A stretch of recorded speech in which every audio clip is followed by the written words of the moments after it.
ધોરણ 7માં આજે આપણે વિજ્ઞાનમાં ચેપ્ટર 9 ભૂમિ વિશે જાણીશું. હવે ભૂમિ એટલે શું આપણને ખબર છે. આપણે એનો સમાનાર્થી શબ્દ કાઢીએ. ભૂમિ એટલે કે જમીન, બરાબર. આપણને ખબર છે જમીન એટલે શું, બરાબર. પણ આજે આપણે આ ચેપ્ટરમાં જમીનમાં કયા કયા પ્રકારની જમીન હોય છે, બરાબર. આપણે ખેતી લાયક જમીન અલગ હોય છે, બાંધકામ માટેની જે રેતી એટલે કે જમીન હોય છે એ અલગ હોય છે. એટલે આપણે જમીનના અલગ અલગ આજે આપણે પ્રકાર જોઈશું. હવે જમીનમાં તો સૌપ્રથમ જોઈએ તો કે જમીનમાં આગળ આપણે જોઈએ તો કે જમીન શું ઉપયોગી છે, તો કે રહેઠાણ માટે ઉપયોગી છે, ખેતી માટે ઉપયોગી છે, બરાબર. કે આપણને જંગલ વિકસાવવા માટે ઉપયોગી છે જમીન. જમીનના અલગ અલગ પ્રકાર અને એના પ્રમાણે આપણે એનો ઉપયોગ કરીએ છીએ. હવે જુઓ, ખેતી માટે સૌપ્રથમ આપણો જે મૂળ સ્ત્રોત છે ખેતીનો, બરાબર. તો કુદરતી રીત આપણે મહત્ત્વનો આપણે દાખલા તરીકે જાણીએ કે પાણી જેવી રીતે ઉપયોગી છે એવી રીતે જમીન પણ આપણને ખૂબ જ ઉપયોગી છે. કુદરતી સ્ત્રોત છે આપણો એક, જે આપણે એને ખેતી માટે આપણે એને ઉપયોગમાં લઈએ છીએ, બરાબર. હવે જમીન દ્વારા જ જે આપણે ખેતી કરીએ છીએ અને જમીન દ્વારા જ જે પોષક તત્વો મળતા હોય છે છોડને, ફ્રૂટ્સને, અનાજને, બરાબર. એ બધા એના દ્વારા એ પોષક તત્વો આપણે શું કરીએ છીએ, પોતે ગ્રહણ કરીએ છીએ, બરાબર. તો જમીન એ મહત્ત્વનો સ્ત્રોત છે આપણા જીવનનો, કે ખેતીલાયક જમીન કેવી હોય છે, તેના પોષક તત્વો બધું જમીનને આધારે હોય છે. હવે ખેતીલાયક જમીન આપણને મળે છે, પરંતુ એ જમીન કઈ પ્રમાણે પોષક તત્વોવાળી હોય છે. હવે ખાલી આપણને ખેતીલાયક જમીન માટે જ ખેતી માટે જ જમીન ઉપયોગી નથી. એના સિવાય આપણે જોઈએ તો કે ઘણા જીવજંતુઓના રહેઠાણ માટે જમીન ઉપયોગી છે, બરાબર. અળસિયા જે જમીનમાં રહે છે, જે આપણી માટીને શું કરે છે, ફળદ્રુપ પણ બનાવે છે, બરાબર. હવે આપણે જોવાનું છે શું એક જ પ્રકારની જમીન આપણે જોયેલી છે, બરાબર, કે જેના પર છોડ ઉગે છે. આપણા જમીનમાં આપણે કોઈ પણ જગ્યાએ બીજ નાખીને આપણે છોડ ના ઉગાડી શકીએ. એના અંદર એ પોષક તત્વો રહેલા છે કે નહીં, એ જમીન એ બીજ માટે, અથવા તો આપણે જોઈએ તો કે ઘણી જગ્યાએ ઘઉંના ખેતર હોય છે, ચોખાના ખેતર હોય છે, બાજરી, એવી રીતે અલગ અલગ ખેતરમાં આપણે જમીન પ્રમાણે એ શું કરે છે, ખેડૂતો બી નાખીને ઉગાડે છે. હવે જમીનના અલગ અલગ પ્રકાર હોય છે, એ કઈ રીતે જાણીશું, કે શું ખાલી દેખાવ પરથી ખબર પડી જશે કે હા આ લાલ રંગની જમીન છે, આ કાળા રંગની જમીન છે, તો આમાં આ બી ઉગશે? ના, બરાબર. તો એના માટે આપણે જોઈએ કે તો કે કઈ રીતે આપણને ખબર પડે કે જમીનના કેટલા અલગ અલગ પ્રકાર છે એને આપણે કઈ રીતે ઓળખી શકાય. હવે એ આપણે એક પ્રયોગ દ્વારા જાણીશું. તો કે સૌપ્રથમ એક પાણીનો ગ્લાસ લેવાનો છે. હવે એમાં થોડોક માટીના ઢેફાને હાથ વડે તોડીને તેના પાવડર કે ભૂકો કરીને તે પાણીમાં નાખી દેવાનું છે અને તેને લાકડીથી હલાવી દેવાનું છે, બરાબર. હવે થોડીવાર જે માટીને ઓગળવા દો, ત્યાં સુધી થોડીવાર રાહ જુઓ અને તેને હલનચલન વિના એ ગ્લાસને મૂકી રાખીએ, બરાબર. તો પછી એ ગ્લાસનું આપણે અવલોકન કરીએ છીએ તો કે કઈ રીતનું આપણને જોવા મળે છે. તો આપણે જોઈએ તો કે શું ગ્લાસમાં સૌપ્રથમ મેં અહીંયા તમને બતાવ્યું છે ચિત્રમાં કે જે આપણને સ્તર બાંધેલા દેખાશે, અલગ અલગ એના પડ દેખાય છે, બરાબર. તો એ કઈ રીતે, કે માટીના ઢેફામાં આપણને શું જોવા મળ્યું, તો અહીંયા જુઓ, મેં અહીંયા તમને બતાવ્યું છે. પહેલું સેન્દ્રિય ખાતર, બીજું આપણને પાણી અલગ પડતે છે, ત્રીજી સહેજ કથ્થઈ કલરનું આપણને અહીંયા જોવા મળે છે જે ચીકણી માટી, પછી આવે છે ખાલી આપણે ચીકણી માટી અને ફક્ત અલગ માટી, અને છેલ્લે આવે છે કાંકરી, જે ભારે પદાર્થ છે માટીથી શું તળિયે બેસી જાય છે, બરાબર. હવે જુઓ કે ભૂમિમાં રહેલા સડેલા અને મૃત જે ઘટકોને શું કહેવામાં આવે છે, સેન્દ્રિય પદાર્થ કહેવામાં આવે છે. એ આપણે હજી આગળ જોઈએ. આપણે જોયું તો કે આપણે ફક્ત એક માટીના ઢેફા દ્વારા એના અંદર રહેલા કાંકરા, ચીકણી માટી, બરાબર, કે ફક્ત માટી, એ આપણે અલગ પાડીને જોઈ લીધી. એના સ્તર આપણે અલગ અલગ જોયા, એટલે કે મિશ્ર માટીની અંદર આ બધા તત્વો રહેલા હોય છે. હવે જુઓ તો કે સેન્દ્રિય પદાર્થ કોને કહેવાય છે એ જોઈએ તો કે ભૂમિમાં રહેલા સડેલા કે મૃત જે ઘટકો હોય છે જેને આપણે સેન્દ્રિય પદાર્થ તરીકે પણ ઓળખીએ છીએ. હવે એમાં આપણે જોઈએ તો કે આપણે મેં અહીંયા તમને બતાવ્યું છે કે ભૂમિની રૂપરેખા. બરાબર, ભૂમિની રૂપરેખા એટલે શું કે આપણે અહીંયા જો લંબરૂપના છેદમાં જોતા આપણને અહીંયા જો મેં તમને પાણીના ગ્લાસમાં લંબરૂપમાં આપણે શું જોયા, વિવિધ સ્તરો જોયા. આપણે એને શું કહેવાય છે, ભૂમિની રૂપરેખા પણ કહેવામાં આવે છે. હવે આપણે એમાં બીજું જોઈએ તો કે ભૂમિની રૂપરેખાની ડેફિનેશન જોઈ, પછી એના આગળ જોઈએ એક સેન્દ્રિય પદાર્થ કોને કહેવાય તો કે ભૂમિમાં રહેલા સડી ગયેલા મૃત ઘટકોને આપણે સેન્દ્રિય પદાર્થ કહેવામાં આવે છે, જે આપણે ખાતર તરીકે પણ એનામાં ઉપયોગી બને છે. બરાબર, હવે જોઈએ તો કે તમે આપણે જોઈએ કે ભૂમિમાં પાણી, પવન, વાતાવરણ દ્વારા મોટા પથ્થરોથી તૂટવાથી બને છે. બરાબર, નીચે જમીન કઈ રીતે બને છે તો કે પહાડ. બરાબર, પાણી, પવન, વાતાવરણમાં આપણે ઘણા ફેરફારો આવે છે અને ઘણીવાર પથ્થરો તૂટે છે. બરાબર, આ બધી પ્રક્રિયા જે થાય છે કુદરતી, એને અપક્ષય પ્રક્રિયા કહે છે. અપક્ષય પ્રક્રિયા કહે છે. બરાબર, આ પ્રક્રિયા દ્વારા શું થાય છે, ભૂમિનું નિર્માણ થાય છે. તમે આપણે જોઈએ તો કે આપણને પૂછી શકે કે કોઈ પણ ભૂમિનો પ્રકાર આપણે પથ્થરમાંથી નિર્માણ પામીને બને છે તો શું એ ભૂમિ જોયેલી છે આપણે એવી રીતે કે પથ્થરથી બનતી હોય, કાંકરાથી બનતી હોય, પાણીથી બનતી હોય. બરાબર, માટે ભૂમિના આપણે એક જોઈએ તો કે રેતી અલગ અલગ પ્રકારની હોય છે, એટલે કે ભૂમિ અલગ અલગ પ્રકારની હોય છે. કાંપવાળી, ફળદ્રુપતા જેની વધારે હોય છે. બરાબર, સેન્દ્રિય પદાર્થ જેમાં રસાયણો વધારે રહેલા હોય છે. ઘણી પહાડ બાજુની જે ભૂમિ હોય છે, બરાબર, એ થોડીક આપણને અલગ જોવા મળે છે. રણ પ્રદેશની જે જમીન છે એ આપણને અલગ જોવા મળે છે. બરાબર, માટે વાતાવરણના જે ફેરફારોને કારણે બને છે એ વાતાવરણને અનુરૂપ બને છે. દાખલા તરીકે ગરમી, રણ પ્રદેશમાં જે ભૂમિ હોય છે એ પ્રકારના વાતાવરણ દ્વારા બનેલી જમીન અથવા તો આપણે કહીએ તો કે ભૂમિ હોય છે.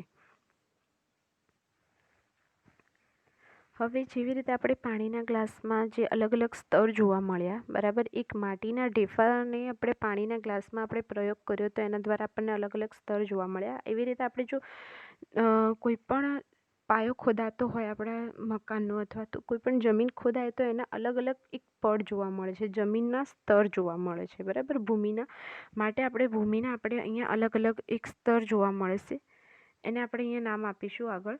બરાબર, તો કે પહેલું છે એને ઉપરી ભૂમિ એટલે કે ઉપરી સ્તર પણ કહેવામાં આવે છે. બી જે મધ્ય ભૂમિ કહેવામાં આવે છે. સી એટલે કે એ ખાલી એક સ્તર છે માટીનું. અને છેલ્લું છે આધાર ખડક. આપણે પાણીના ગ્લાસમાં પણ છેલ્લે કાંકરી જોવા મળી હતી, યાદ હોય તો. બરાબર, માટે જે અહીંયા આ એક ભૂમિનું સ્તર આપેલું છે. આપણે ભૂમિ એટલે કે આપણને જે ઉપરના સ્તરમાં જે અલગ અલગ પ્રકારની ભૂમિ દેખાય, કાંકરાવાળી, રેતાળ, કાંપવાળી, ચીકણી, એ એક જ પ્રકારની ભૂમિ હોય એવું બનતું નથી. એને આપણે અંદર ખોદતા એના અલગ અલગ સ્તર જોવા મળે છે. બરાબર, હવે જોઈ શકાય કે આપણને ચિત્રમાં કે અહીંયા આપણને અલગ અલગ સ્તર જોવા મળ્યા છે ભૂમિના. હવે કઈ રીતે ઉપયોગી છે એ પણ આપણે આગળ જોઈશું. સૌ પ્રથમ જોઈએ તો કે સૌથી ઉપરનું સ્તર એ સ્તર, બરાબર, ઉપરી સ્તર. તો કે સૌથી ઉપરનું સ્તર છે ને એ ઘેરા રંગનું અને સેન્દ્રિય પદાર્થ અને બીજા ઘણા ખનિજ તત્વોથી આપણે ભરપૂર હોય છે. પહેલું જે સ્તર હોય છે, બરાબર, જેમાં સેન્દ્રિય પદાર્થોને આપણે શું કહે છે, સેન્દ્રિય પદાર્થો ભૂમિને ફળદ્રુપ બનાવે છે. મેં તમને આગળ પણ કીધું કે ફળદ્રુપ બને છે સેન્દ્રિય પદાર્થ. આપણી જમીન માટે બહુ જ ફળદ્રુપ છે, જેના અંદર આપણે છોડ સારી રીતે ઉગી શકે છે. વનસ્પતિ અથવા તો ઝાડ જે પણ હોય એ આપણે સારી રીતે ઉગી શકીએ છીએ. સેન્દ્રિય પદાર્થથી એકદમ ભરપૂર જો ભૂમિ હોય તો ત્યાં ખેતી સારી થાય છે. હવે ત્યાં ઉગતી વનસ્પતિના પોષક તત્વો આ જે વનસ્પતિ છે તે સેન્દ્રિય પદાર્થ શું કરે છે, એના પોષક તત્વો પૂરા પાડે છે. બરાબર, તેને આ આપણું પહેલું સ્તર છે. અને એના અંદર છે ને કીડી, ઉંદરો, છછુંદર, બરાબર, અને ઢાલિયા જેવા જીવડાઓ શું કરે છે, પોતાનું રહેઠાણ પણ પૂરું પાડે છે. આપણે આગળ જોયું એ પ્રમાણે ભૂમિ આપણને શેના માટે ઉપયોગી છે, તો કે ખેતી માટે પણ નહીં, પરંતુ કોઈ પણ સજીવ હોય, નાના નાના કીડા હોય, ઉંદરો હોય, બરાબર, એના માટે એવા નાના નાના સજીવો માટે પણ તે શું કરે છે, રહેઠાણ પૂરું પાડે છે. નાની વનસ્પતિના જે મૂળ હોય છે ને તે સંપૂર્ણપણે ઉપરી ભૂમિ પર ખૂંપેલા હોય છે. અહીંયા આપણને દેખાય છે બરાબર કે જો નાની વનસ્પતિ હોય જેના મૂળ બહુ ઊંડે સુધી ના જતા હોય તો તે ત્યાં સુધી એટલે કે પહેલું ઉપરી સ્તર સુધી શું હોય છે તે ભૂમિમાં ખૂંપેલા હોય છે બરાબર. તેનાથી શું થાય છે કે તેના પછીના સ્તરમાં આપણે જોઈએ તો કે સેન્દ્રિય પદાર્થોની માત્રા ઓછી હોય છે એટલે કે બી સ્તરમાં મધ્ય ભાગમાં બરાબર ઓછી માત્રા હોય છે પરંતુ તેમાં ખનિજ દ્રવ્યો વધુ હોય છે. ભલે એના અંદર સેન્દ્રિય પદાર્થ ઓછા હોય પરંતુ તેના અંદર ખનિજ તત્વ વધુ હોય બરાબર. હવે સેન્દ્રિય પદાર્થ એટલે શું એ આપણે આગળના ડેફિનેશન જોઈએ આ વ્યાખ્યા જોઈ હતી ખબર છે કે મૃત ઘટકો દ્વારા ભૂમિમાં રહેલા અને સડેલા મૃત ઘટકો હોય છે એના દ્વારા એ પદાર્થોને આપણે સેન્દ્રિય પદાર્થ કહેવામાં આવે છે. હવે આગળ જઈએ તો કે બી સ્તરનું આપણે જોયું હતું તો કે બી સ્તરમાં છે ને સેન્દ્રિય પદાર્થોની માત્રા ઓછી પરંતુ શેની હોય છે વધુ ખનિજ દ્રવ્યોની. હવે આ સ્તર સામાન્ય રીતે એકદમ સખત અને સઘન હોય છે. કયું સ્તર?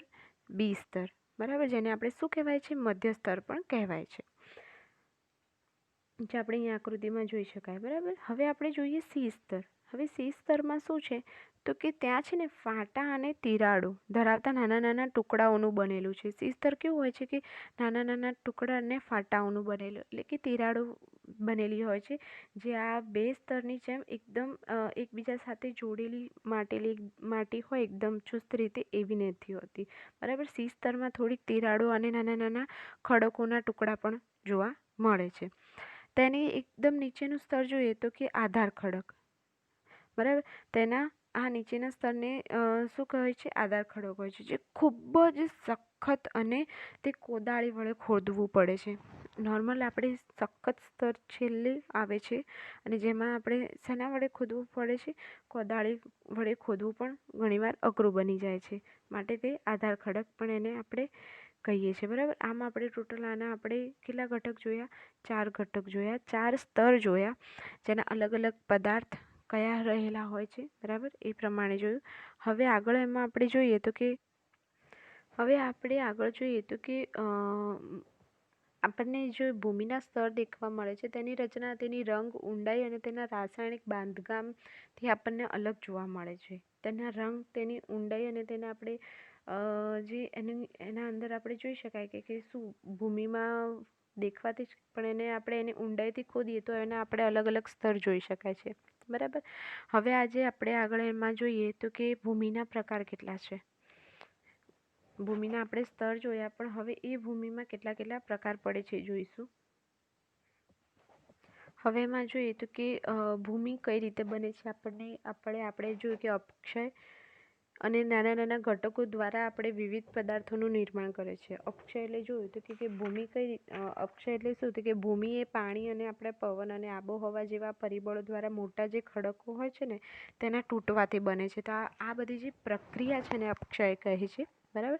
માટે અક્ષયને અને નાના ઘટકો જે વિવિધ પ્રકારનું જે નિર્માણ કરે છે જેને આપણે ભૂમિના પ્રકારોમાં જોઈશું. હવે ભૂમિમાં જેમાં રેતી અને ઝીણી માટીનો પણ સમાવેશ થાય છે બરાબર. રેતી અને ઝીણી માટીની માત્રા તેના કયા પથ્થરમાંથી ઉત્પન્ન થાય છે ઝીણી માટી અને રેતી તો તેના પર આધારિત હોય છે. તેને આપણે શું કહેવાય છે પિતૃ પથ્થર પણ કહેવામાં આવે છે. તો કે પથ્થરના ઘટકો અને જેનામાં સેન્દ્રિય પદાર્થોનું મિશ્રણને પણ શું આપણે કહીએ છીએ ભૂમિ કહીએ છીએ. ભૂમિની વ્યાખ્યા આપણે આગળ પણ જોઈ પણ જો આપણે ભૂમિની વ્યાખ્યા આપણે કહેવી હોય તો કે પથ્થરના ઘટકો અને સેન્દ્રિય પદાર્થોના મિશ્રણને શું કહેવામાં આવે છે ભૂમિ કહેવામાં આવે છે. ભૂમિ કઈ રીતે બને છે આપણે જોઈએ તો કે અક્ષય અને નાના ઘટકોના વિવિધ પદાર્થોનું જે નિર્માણ થાય છે તેના દ્વારા બને છે. તેમાં રેતી ઝીણી માટી વગેરેનો સમાવેશ પણ થાય બરાબર. પરંતુ ભૂમિ એટલે શું તો કે પથ્થરના નાના ઘટકો અને સેન્દ્રિય પદાર્થોના મિશ્રણને આપણે ભૂમિ કહેવાય છે. ભૂમિમાં વિવિધ પ્રકારના સજીવો આપણે આગળ જોઈએ નાના સજીવો પણ રહેઠાણ તરીકે તેનો ઉપયોગ કરે છે. ભૂમિમાં વિવિધ સજીવો જેવા કે બેક્ટેરિયા વનસ્પતિના મૂળ અને અળસિયા શું હોય છે ભૂમિનો મહત્વનો ભાગ છે બરાબર. ભૂમિનો મહત્વનો ભાગ છે કે બેક્ટેરિયા, વનસ્પતિના મૂળ પણ એમાં આપણને જોવા મળે છે અને અળસિયા. બરાબર. ભૂમિનું આપણે વર્ગીકરણ કર્યું તો કે એમાં વિવિધ કણોની માત્રાના આધારે આપણે એનું વર્ગીકરણ કરાય. બરાબર. જો ભૂમિ વિશાળ માત્રામાં અને મોટા કણોમાં રહેલ હોય તો તેને આપણે કઈ ભૂમિ, પહેલી ભૂમિ છે આપણી મિશ્ર ભૂમિ. જેમાં મિશ્ર ભૂમિમાં આપણને શું જોવા મળે છે? બરાબર. કાંકરાવાળી ભૂમિ પણ હોય, રેતાળ ભૂમિ પણ હોય, બધી મિશ્ર ભૂમિ જે આપણે જોઈ શકાય છે આ ચિત્રમાં. હવે આપણે એની આગળ મિશ્ર ભૂમિની આગળ બીજી ભૂમિ જોઈશું તો કે રેતાળ ભૂમિ. બરાબર. તો કે રેતાળ ભૂમિ એટલે શું? તો કે રેતાળ ભૂમિ કોને કહેવાય? તો કે જેમાં વિશાળ માત્રામાં મોટા કણો રહેલા હોય તે તેના પ્રકાર છે. હવે જુઓ અહીંયા આપણને રેતાળ ભૂમિ, તેમાં રેતીના જે કણો હોય છે તે મોટી માત્રામાં હોય છે. બરાબર. તે કણો મોટા હોય છે માટે આપણે તેને કયા ભૂમિ તરીકે ઓળખીશું?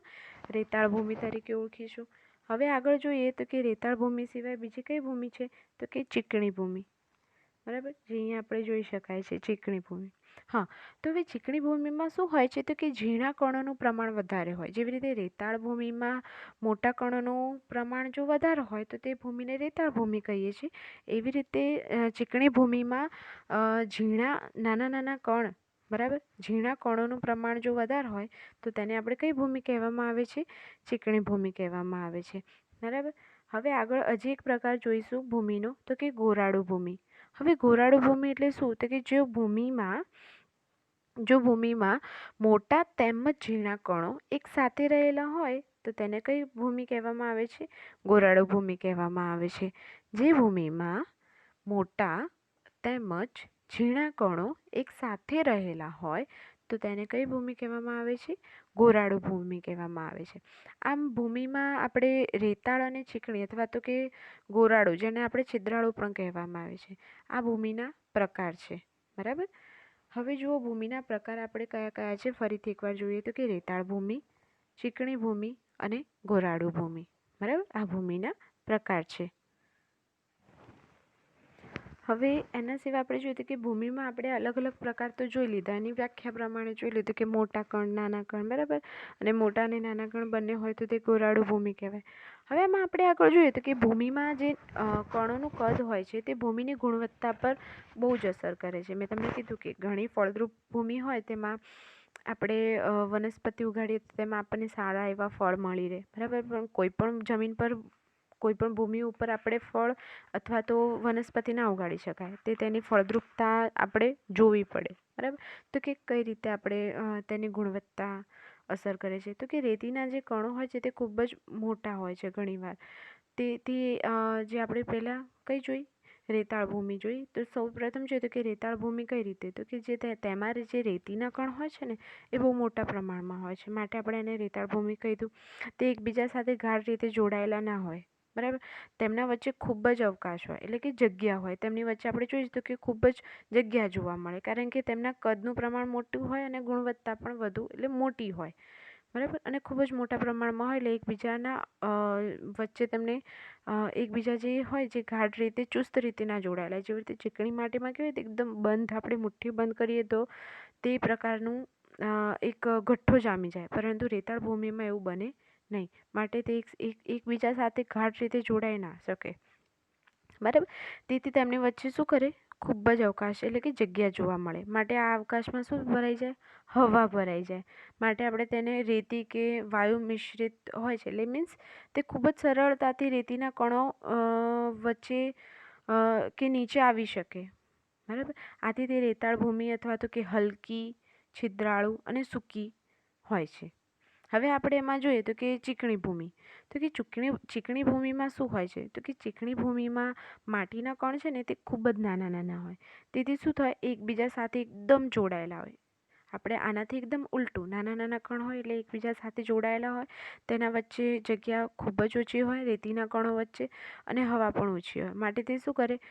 એકદમ ભૂમિથી એકદમ વિપરીત કે ચીકણી માટીના વચ્ચેના કણો નાની જગ્યામાં પણ શું કરે? પાણી રોકાઈ જાય છે, માટે તેને આપણે ચીકણી ભૂમિ શું હોય છે, હવા પણ જે નાના એમના જે કણ હોય છે નાના નાના એમની વચ્ચે હવા પણ ઓછી હોય છે, બરાબર.